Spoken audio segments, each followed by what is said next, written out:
Amém. Carta de Paulo aos Romanos, capítulo 5, verso 12, tem um subtítulo, Adão e Cristo, diz assim: Portanto, assim como por um só homem entrou o pecado no mundo, e pelo pecado a morte, assim também a morte passou a todos os homens, porque todos pecaram. Porque até ao regime da lei havia pecado no mundo, mas o pecado não é levado em conta quando não há lei. Entretanto, reinou a morte desde Adão até Moisés, mesmo sobre aqueles que não pecaram, à semelhança da transgressão de Adão, o qual prefigura aquele que havia de vir. Todavia, não é assim o dom gratuito como a ofensa, porque se pela ofensa de um só morreram muitos, muito mais a graça de Deus e o dom pela graça de um só homem, Jesus Cristo, foram abundantes sobre muitos. O dom, entretanto, não é como no caso em que somente um pecou, porque o julgamento derivou de uma só ofensa para a condenação, mas a graça transcorre de muitas ofensas para a justificação. Se pela ofensa de um e por meio de um só reinou a morte, muito mais os que recebem a abundância da graça e o dom da justiça reinarão em vida por meio de um só, a saber, Jesus Cristo. Amém? Podeis sentar em nome de Jesus. Este é mais um texto. A Epístola de Romanos é considerada a mais teológica epístola escrita por Paulo. O conteúdo realmente teológico dessa epístola, falando das coisas espirituais, das justificativas e etc., é realmente impressionante e insondável. O que nós vemos aqui, na visão deste que foi um grande homem, um marco na história do Evangelho, o apóstolo Paulo, o que nós vemos? Uma visão inigualável, um homem que realmente aprendeu as coisas de Deus de uma maneira muito tremendas e especiais.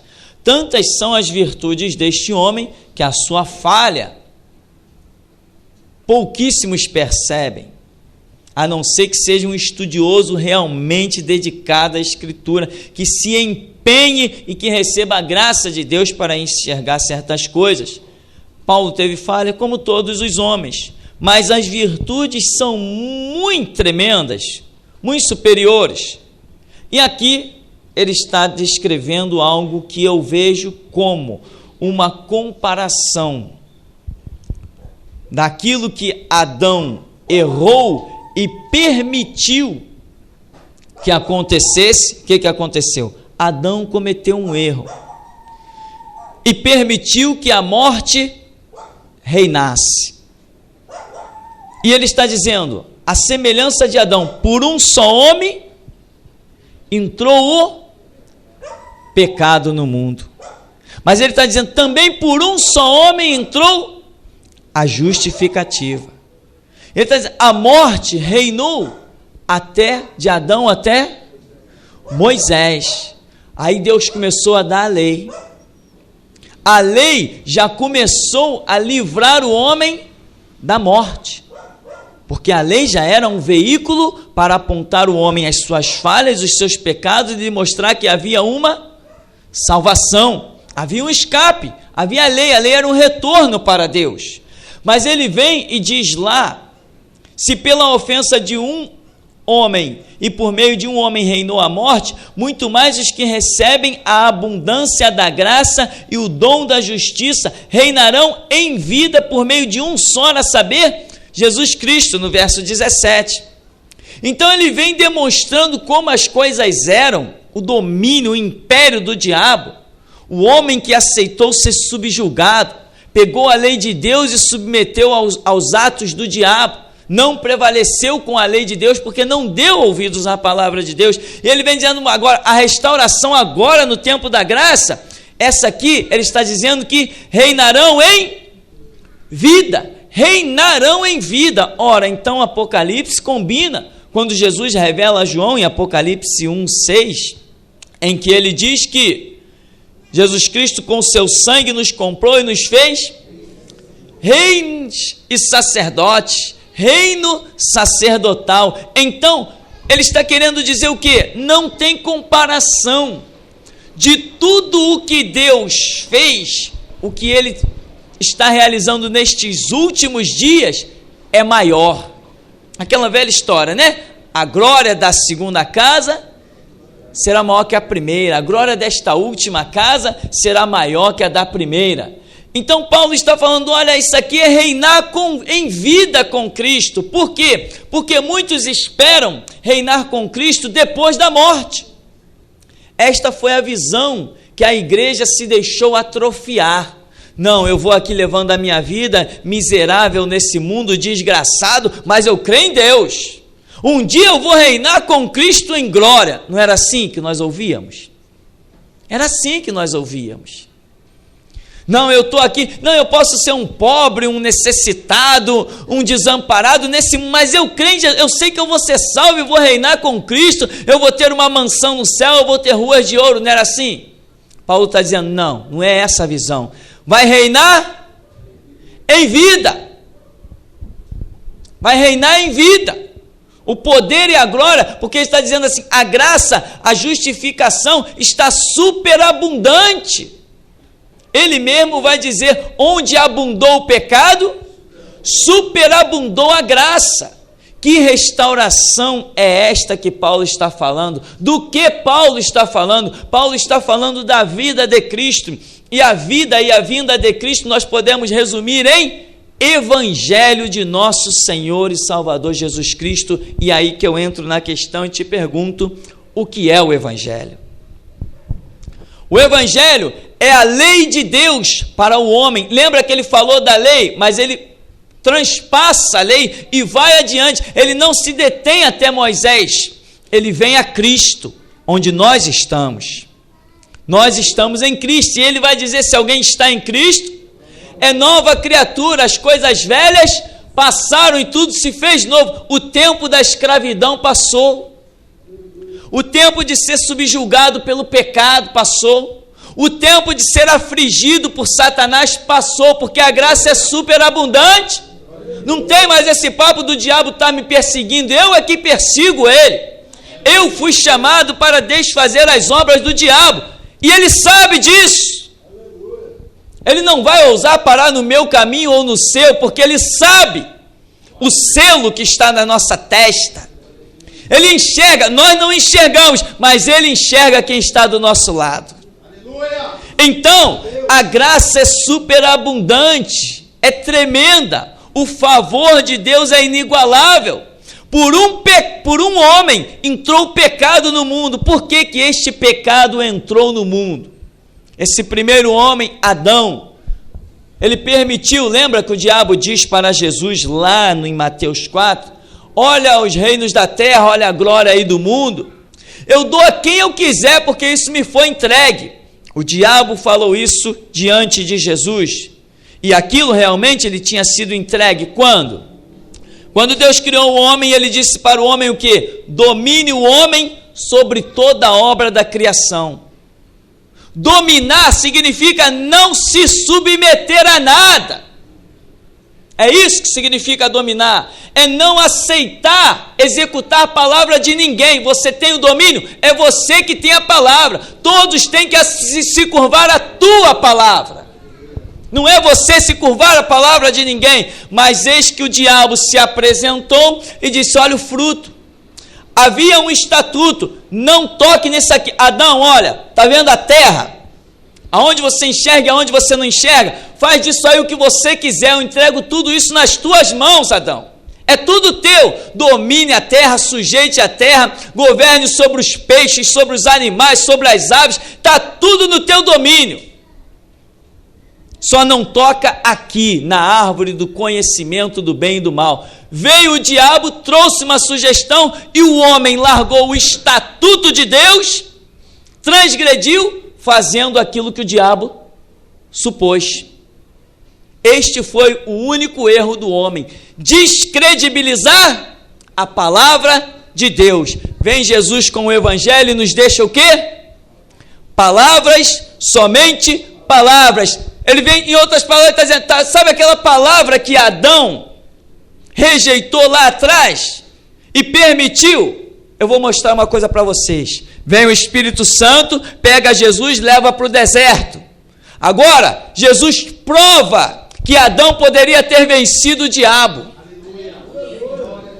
O tentador chega diante dele e ele diz, epa, está escrito, eu não sou aquele Adão que você tentou lá no Éden. Não, mas me adora aí. Não, adorarás ao Senhor teu Deus, só a Ele servirás. Vê se na minha cara está escrito Adão. Entende, meu irmão? Na sua face não está escrito Adão, está escrito servos de um Deus vivo, Filho do Altíssimo, Filho do Senhor da glória. Tu és o Todo-Poderoso na terra. É por você que Deus opera na terra.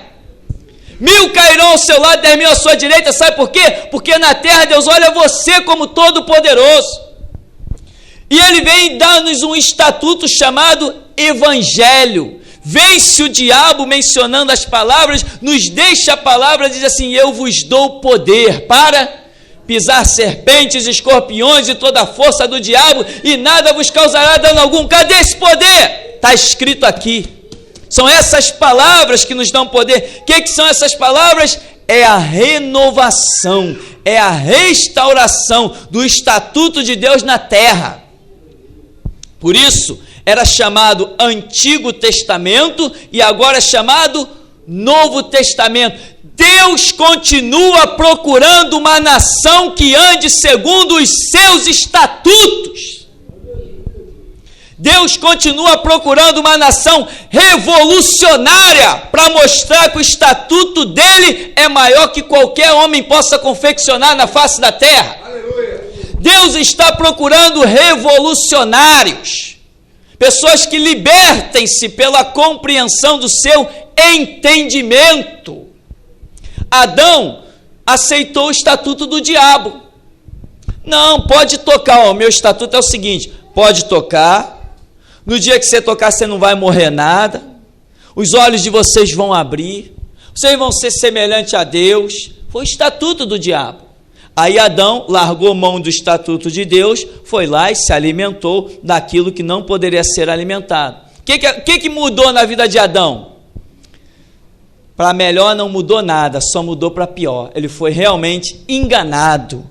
Assim são os estatutos que os homens formam no Congresso. É um monte de ideologia, um monte de filosofia barata. Isso aqui vai melhorar na sociedade. Vamos criar esse imposto, porque esse imposto aqui vai ser aplicado nisso, vai ser aplicado naquilo. São estatutos, cadê as aplicações? Cadê o CPMF? Milhões que iam ser aplicados na saúde. Pobre coitado miserável daquele que depende de um hospital público. Cadê? São os estatutos que os homens criam. Você anda sobre esse estatuto daqui, irmão, e as filas de hospital não vão te conhecer. Aleluia. É isso que Deus está chamando, uma nação que bata no peito e diga, eu sirvo ao Deus da Bíblia. E o meu estatuto é a palavra de Deus. Este é o chamado de Deus. Este é o chamado da revolução. É o tempo, é a hora, é agora ou nunca. É agora ou nunca. Isto é evangelho. É Deus trazer para a terra um novo estatuto, uma nova lei. Por isso a Bíblia diz que o Verbo se fez carne e habitou entre nós, vimos a sua glória como unigênito do Pai, e durante os seus 33 anos de idade, 3 de ministério, o que ele nos deixou? Palavras. Palavras. Para seguir a Cristo só podemos seguir com palavras. Lâmpada para os nossos pés e luz para o nosso caminho é a palavra de Deus. O chamado de Deus às nossas vidas, o Evangelho, é um chamado, e você vê aqui Paulo está comparando desde Adão e nos chamando a uma restauração. O chamado de Deus às nossas vidas pelo Evangelho de Jesus Cristo é nós voltarmos a viver como viveu Adão e receber de Deus a palavra, domine o homem sobre toda a obra da criação. Dominar, Dominar significa se submeter exclusivamente à lei de Deus. Dominar significa exclusivamente se submeter à lei de Deus. Quem se submete a outras coisas não domina. O domínio é para aquele que tem a palavra de Deus. Adão, o meu estatuto é esse aqui, ó. Não toque aqui e pode dominar sobre tudo. Você tem a palavra de Deus? Irmãos, muitas pessoas não têm dominado. Sabe por quê? Porque têm aceitado situações, condições. É o emprego que prende e escraviza. E a pessoa não tem força para se libertar. Não tem coragem de fazer uma oração. A pessoa olha assim, eu dependo desse emprego para sustentar meu filho, minha filha, minha esposa, pagar meu aluguel, eu dependo desse emprego para tudo. Mas aí não tem a coragem de fazer a oração devida. Deus, liberta-me deste emprego para que eu possa te servir. Porque ele ainda não alcançou a visão de que quem serve a Deus não tem falta de nada. A Bíblia diz que os filhos do leão necessitam e sofrem fome, mas aqueles que temem e servem ao Senhor de nada têm falta. Jesus mandou os seus discípulos de 2 em 2 e disse assim, olha, não leva a bolsa, não leva alforje, não leva nada, porque digno é o meu obreiro do seu salário. Quando eles voltaram, Senhor, maravilha em teu nome, Jesus falou, peraí, faltou alguma coisa quando eu enviei vocês? Não, Senhor, não faltou nada. Pois é isso aí, irmão, quando ele te envia, não falta nada. O que você precisa é ser um enviado de Cristo e não um escravo dos homens. Ah, pastor, mas os empregos todo mundo precisa. Antes do meu emprego eu preciso de Deus. O meu emprego pode não me dar o pão à mesa que eu necessito, mas o meu Deus sempre me dará. Entende, irmão? Libertação, deixar de ser escravo, parar, buscar a face de Deus e ver a direção de Deus para a sua vida. Entende? Tem empregos maravilhosos nessa sociedade, empregos que as pessoas que ali estão nunca crescerão na graça nem no conhecimento de Cristo Jesus. Empregos que lhe roubam todo o tempo, lhes esgotam todas as energias, e a pessoa está sempre cansada para ir para a igreja, está sempre cansada para ler a Bíblia, está sempre cansada para fazer uma oração. E a minha pergunta é, o que significa o Evangelho na nossa vida? A pessoa não cresceu na graça, não tem autoridade sobre Satanás, não tem autoridade sobre as legiões de demônios. Qualquer coisa o abate, qualquer coisa o entristece, qualquer coisa o fere e o magoa, qualquer virose o derruba. Amém, meu irmão? Tempo de libertação é agora, é já, é a hora. Paulo está dizendo assim, olha, o chamado de Deus em Cristo Jesus é nos fazer a semelhança do primeiro Adão. Entende, irmão? O primeiro Adão tinha um estatuto. O que era o estatuto? A palavra de Deus. Vem Jesus, o último Adão, o segundo Adão, na teologia de Paulo, e ele diz, ele também nos trouxe um estatuto. Onde abundou o pecado, superabundou a graça. Ele diz no verso 17, se pela ofensa de um e por meio de um reinou a morte, muito mais os que recebem a abundância da graça e o dom da justiça reinarão em vida por meio de um só, a saber, Jesus Cristo. A pergunta é, irmãos, temos reinado em vida? Isso não é com slogans. Tem pessoas que são verdadeiros escravos e estão dizendo que estão reinando em vida.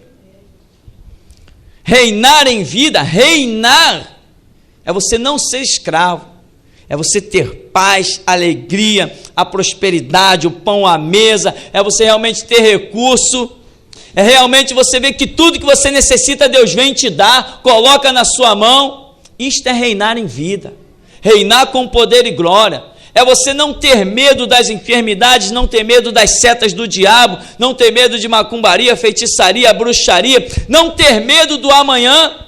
mas sempre colocar o estatuto de Deus diante de você. A vereda do justo é como a luz da aurora, vai brilhando mais e mais, até ser dia perfeito. Esse é o chamado. Este é o chamado. Voltar ao princípio. Foi para isso que Jesus Cristo veio a este mundo, para nos levar à vida do princípio. Adão tinha falta de quê? Nada, absolutamente nada.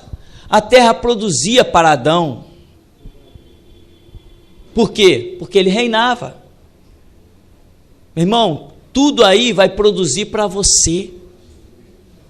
Lembra da promessa feita à nação de Israel?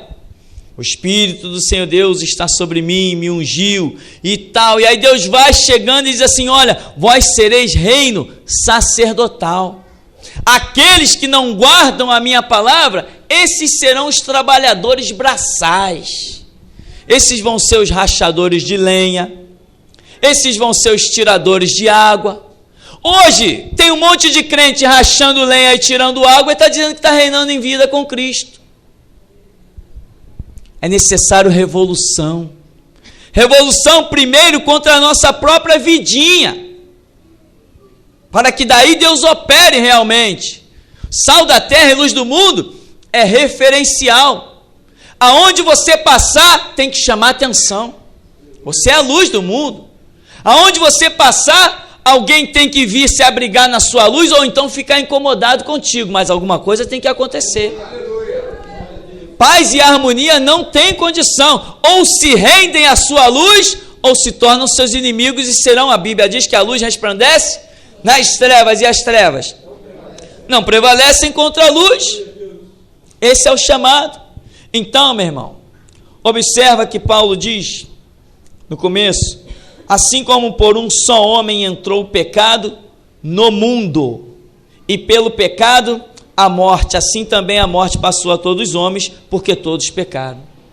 Por um homem entrou o pecado aonde? No mundo. Mas o que disse Jesus? Vós não sois do mundo, como eu do mundo não sou. Eu com o meu sangue vos comprei.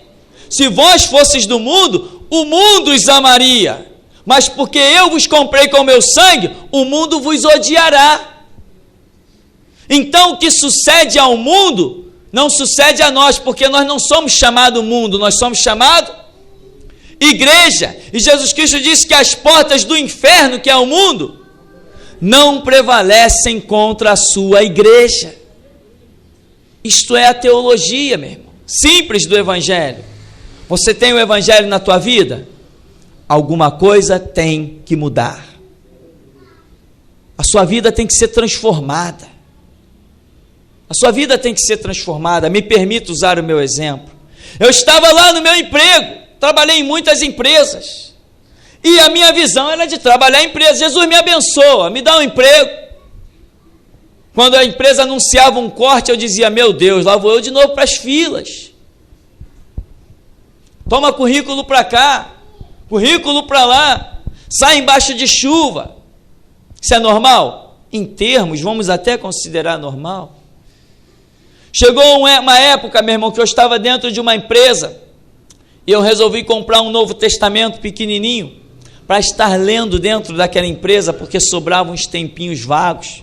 Eu já considerava aquele emprego uma bênção. Ganhava bem, solteiro, todo solteiro acaba ganhando bem, né? Quando a gente tem uma vida reservada, não esbanjamos. E de repente eu estava lendo aquele Novo Testamento e quando eu me deparei com aquelas coisas, eu falei: não é possível. Houve uma revolta em mim, subiu um sentimento de revolta contra mim mesmo.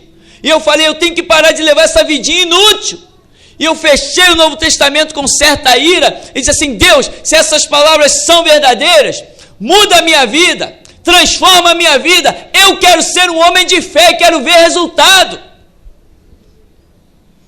O Espírito Santo falou comigo naquele momento e disse: para ser um homem de fé é necessário ser provado. E já comentei isso, que diante de mim passou o filme de Daniel sendo jogado na cova, Sadraque, Mesaque e Abednego entrando na fornalha, E por um segundo eu tinha que decidir. E eu disse: Senhor, eu aceito ser um homem de fé. Daí para frente, meu irmão, logo fui demitido do emprego. As coisas começaram a apertar e eu participando ainda de outras empresas, dizendo: Senhor, tu tem uma promessa, tu me tirou de lá, e eu na tortura, na aflição, e sempre falando: Senhor, tu tens uma promessa, eu sei que tu tens uma promessa. Passei por lutas, passei dificuldades, mas ali junto com o Senhor, de repente eu fui demitido de uma outra empresa que eu estava. Fui orar ao Senhor no meio da rua, Deus levantou um jovem, chegou perto de mim e disse assim: olha, Deus te tirou daquele lugar, Deus fechou a porta para você, e Ele manda dizer que na terra as portas estão fechadas, mas no céu estão abertas. E ele começou a falar e disse assim: sabe a igreja que você congrega? A obra que Deus tem contigo não é lá não, Deus tem outra obra contigo. Eu falei: Deus, seja feita a tua vontade. Continuamos buscar, de repente Deus levantou outro profeta, também em lugar distante, e lá veio o recado para mim: assim manda te dizer o Senhor, Ele fechou as portas para você na terra, não vai te dar mais emprego, Ele quer você na obra. Não é isso que você está orando, meu irmão, não é isso que você está pedindo. Você não quer estar na obra, você não quer ser um homem de fé, você não quer ser cheio do Espírito Santo. Para ser cheio do Espírito Santo, ser um homem de fé tem que ser provado. E ele provou, ele apertou, e ele dizia: olha, fica firme. Os profetas chegavam e diziam: fica firme, Deus tem uma grande obra na tua vida, é aí mesmo que Ele te quer, Ele não vai te deixar faltar nada não. Deus sabia que eu tinha agonia de ver o meu filho precisar de um pedaço de pão e não ter de manhã. Ele sabia que eu tinha agonia de andar com 4 receitas de médico no bolso e não ter um centavo para comprar um remédio para o meu filho. Mas pergunta se meu filho tem saúde ou se é debilitado. Pergunta se meu filho tem alguma deficiência na saúde dele. Entende? E Deus levantava os profetas e dizia assim: Deus te quer aí mesmo, homem, é aí que Deus te quer, é aí que Ele está tratando contigo. Você não quer ser um homem de fé? É aí que Ele te quer. Aguenta firme que tu vai ver a glória dEle. Eu aguentei. Está entendendo, irmão? Aguentei. E tenho visto mesmo a glória de Deus. E eu posso dizer que Deus é fiel. Todas as suas promessas, nenhuma cai por terra. Nenhuminha. Não caiu nada por terra. Tudo que Ele me disse se cumpriu. E mais Ele tem dito. Isto é evangelho. Isto é evangelho. Não é você ter atitudes loucas, mas é ter uma fé transcendental, é querer ver mudanças. Entende, irmão? Você ganha bem, você tem um ótimo emprego, mas eu vou te dizer uma coisa: Deus tem algo maior para você. Maior, não é outro emprego, nem para você ganhar melhor, é para ganhar almas. Isso não tem preço, porque uma alma vale mais que o mundo inteiro. Isto é evangelho, é restauração, é você se alimentar da Escritura. Eu nunca li uma Constituição na minha vida, não sei nem o que diz no artigo, nem no parágrafo, a mim não me interessa. Eu não estou aqui para perder tempo com coisas inúteis, mas eu sempre me alimentei da Escritura e isso fez diferença na minha vida. Entende, irmão? Então é isso aqui que Paulo está colocando. Adão e Cristo, ele está comparando a glória que havia lá em Adão, mas Adão fracassou. Por quê? Porque largou o estatuto de Deus e deu ouvidos a Satanás. Mas você pode dizer assim: poxa, pastor, mas eu não dou ouvidos a Satanás. Dê ouvidos à Constituição e tu estarás dando ouvido a Satanás. Quem criou a Constituição? Foi algum homem cheio do Espírito Santo? É tempo de revolução, meu irmão. É tempo de revolução. O que os homens têm que seguir é Bíblia, a palavra de Deus, não é Constituição. A regra para os homens é confeccionada no céu e não na terra. Não são pessoas que batem cabeça nos terreiros de macumba, que são instrumentos de Deus para confeccionar o estatuto para o homem, não. A obra que Deus realizou é trazer do céu a sua palavra com Jesus Cristo para nós seguirmos. Esta é a regra de Deus. Isto é que é evangelho. Se você não alcançar isso, se isso não entrar dentro da sua cabeça, meu irmão, amanhã você pode ser qualquer um, menos um instrumento de Deus. O instrumento de Deus só respeita as regras de Deus. Um instrumento de Deus só respeita as regras de Deus. Só aceita ser manipulado por Deus, direcionado por Deus. Quer ver um grande instrumento de Deus? Paulo. Por isso foi parar numa prisão. Mas à meia-noite Paulo e Silas cantavam. À meia-noite eles louvavam. Silas, ora aí que eu vou cantar. Amém. Agora, Silas, deixa eu orar e você canta. À meia-noite, o que aconteceu? Houve um terremoto. As portas das prisões abriram. Quem serve a Cristo nunca é prisioneiro. Esse Paulo, depois demonstrou uma rebeldia, aí ficou na prisão. Mas Pedro foi preso por 2 vezes, mas por 2 vezes escapou da prisão. Milagrosamente, lá desceram os anjos e o libertaram. Sabe por quê? Porque quem serve a Deus sempre é livre.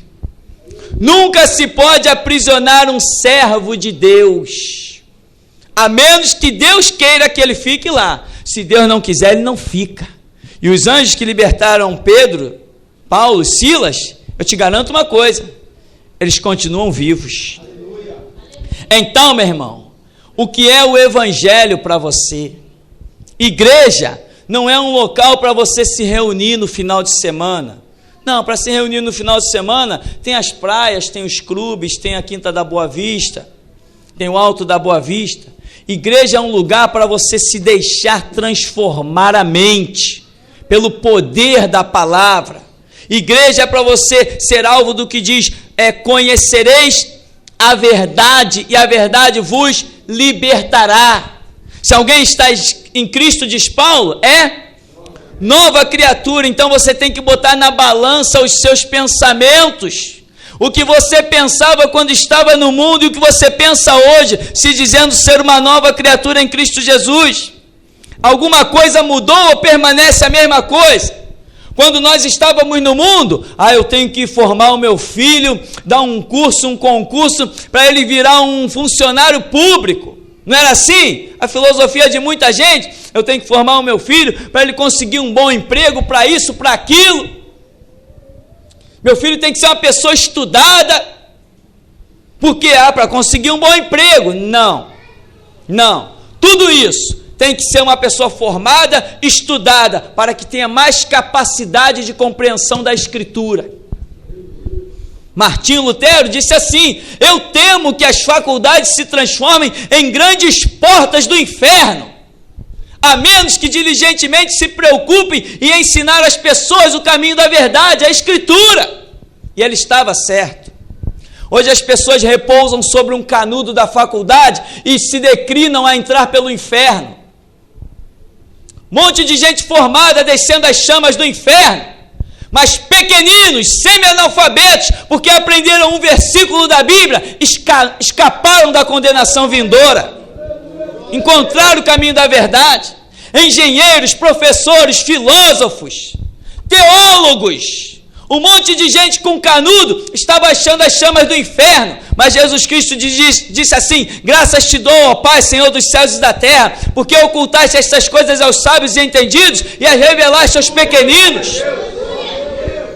Não temos nenhum estatuto, não temos nenhuma regra a não ser Bíblia, a palavra de Deus. Isto é evangelho, neste lugar é. Aqui evangelho é isso, irmão. Então, entra no teu quarto, fecha a tua porta, fala com o Pai, leva a tua vida a sério. Tem crentes com uma vida desgraçada e não percebe. Meu filho está na igreja, está na aulinha de violão, está na aulinha de teclado, está na aulinha disso. Ai, que bênção, meu filho é tão bonitinho tocando. O projeto de Deus é outro. Deus quer que o seu filho seja um revolucionário. Não importa se depois você o veja cravado na cruz. O que importa é que ele diga: Pai, está consumado, nas tuas mãos eu entrego o meu espírito. Aleluia. Isso é que interessa. A dor de Maria foi grande ao vê-lo na cruz, mas o seu júbilo foi inigualável quando ele passou pelas portas e disse: Pai seja convosco, todo o poder me é dado nos céus e na terra. Entende, irmão?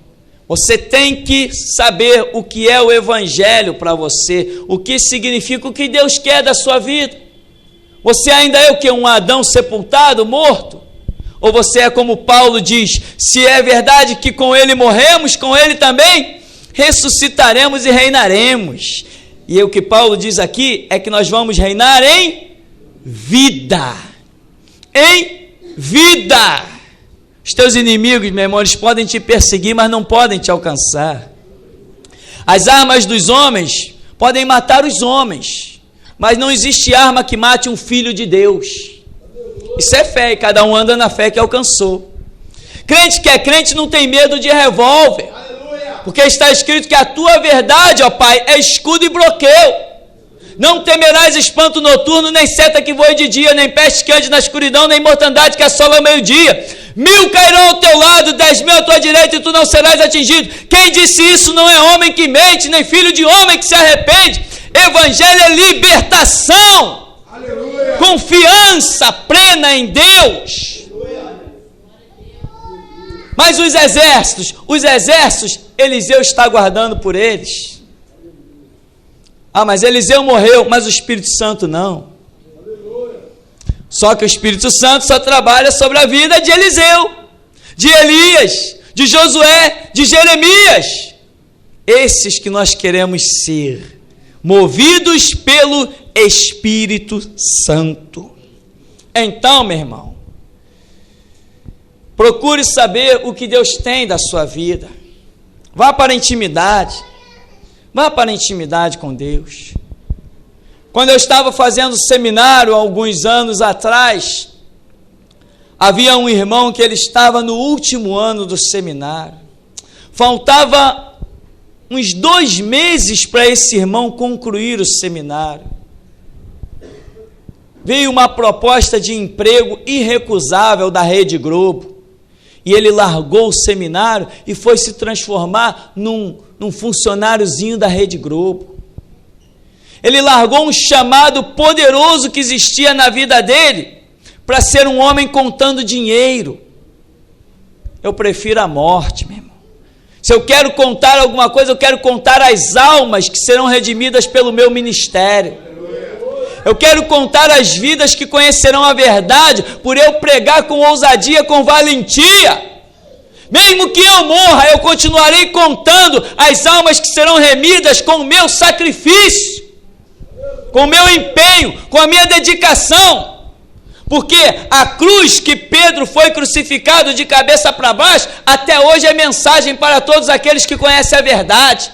Que um homem tão ousado chegou e disse: crucifica-me de cabeça para baixo, porque não sou digno de morrer como meu Senhor. É isto que interessa. Isto é evangelho. Evangelho foi trazido do céu para se transformar em um estatuto para a sua vida.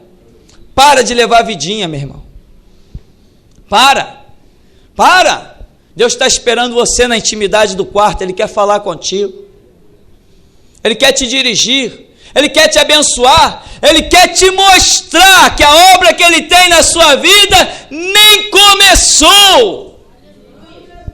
Olhos não viram, nem ouvidos ouviram, nem nunca subiu ao coração do homem, muito menos no teu. Olha para as tuas mãos. O que você vê? Mãos de um miserável pecador, pós-cinza. É essas mãos mesmo que Ele está esperando no altar dele. É essa mão aí mesmo. Olha para a sua cabeça, o seu cérebro, a sua mente. O que você vê? Mente de um pecador atrofiado. É essa que Ele quer libertar e fazer uma grande obra. É essa aí mesmo. É essa, exatamente essa, meu irmão. Porque Pedro já disse: Senhor, ausenta-te de mim que sou um homem pecador. Não temas, daqui em diante serás pescador de homens. Então, meu irmão, para de ser um inútil. Para de levar essa vidinha de empregado e escravo. Tu és reino sacerdotal, não aceita ser escravo. Não aceita ser escravo. Deus está te esperando no altar para falar contigo. Ele quer te mostrar que Ele tem algo a realizar. Não seja escravo, nem lá no mundo, nem dentro das igrejas. Não seja escravo. Se alguém está em Cristo é nova criatura. Se pois o Filho vos libertar, verdadeiramente sereis livres. Cuidado até com as doutrinas das igrejas, com os conceitos das igrejas, com a podridão do mundo que invadiu as igrejas. As igrejas viraram um show emocional. A igreja viraram apenas um mercantilismo, uma forma de ganhar dinheiro. Jesus Cristo te chamou para libertação, entendimento, compreensão. Adão já era. Largou de mão o estatuto de Deus. Agora Deus vira para você e diz assim: e você o que fará? Mas Senhor, qual é o estatuto de Adão? É não mexer na árvore do conhecimento do bem e do mal? Eu te pergunto, qual é a árvore do conhecimento do bem e do mal que nós não podemos transgredir? A árvore é símbolo do homem. Conhecimento do bem e do mal é a onisciência de Deus. A árvore do conhecimento do bem e do mal é a própria representação de Jesus Cristo, que não pode ser violado. Hoje a árvore do conhecimento do bem e do mal é a personalidade de Cristo, representada pela sua palavra. Quando você não se enquadra no chamado de Deus, você também adulterou a árvore do conhecimento do bem e do mal, e o diabo vai prevalecer. Então, meu irmão, siga o que diz a Escritura e não esqueça. Verso 15: todavia não é assim o dom gratuito como a ofensa, porque se pela ofensa de um só homem morreram muitos, muito mais a graça de Deus e o dom pela graça de um só homem, Jesus Cristo, foram abundantes sobre muitos. Amém? Que você esteja enquadrado sobre estes, cuja graça tem sido superabundante. Você sabe que se você olhar para trás, você vai ver que a graça de Deus realmente foi superabundante. Amém? Senhor, nos abençoe em nome de Jesus.